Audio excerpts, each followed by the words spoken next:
სტუდენტური დღეები 2012 გრძელდება სიღნაღის შემდეგ მეორე საკონკურსო დღე ქუთაისში ჩატარდა. ხალხური და თანამედროვე სიმღერების ტურს ქუთაისის ოპერის თეატრმა უმასპინძლა. მესამე ტური 23 მაისს ბათუმში გაიმართება, სადაც უმაღლესი სასწავლებლების გუნდები ერთმანეთს თეატრალურ და იუმორისტულ დადგმებში გაეჯიბრებიან. 25 მაისს კი სტუდენტური დღეები 2012 საზეიმო თბილისში კუს ტბაზე დაიხურება.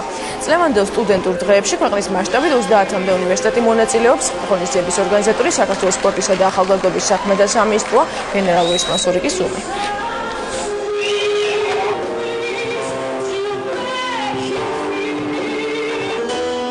გაგიწერეთ სახელმწიფო უნივერსიტეტი დიდი ხანია რაც ამ ღონისძიებისთვის ემზადება.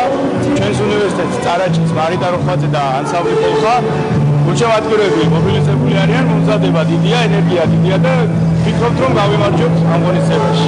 უნივერსიტეტი წარსდება ხალხური სიმღერით და აგრეთვე თანამედროვე სიმღერით. ხალხური სიმღერის კონკურსში გვაყოლება ორი ანსამბლი კოლხა და ანსამბლი სნო.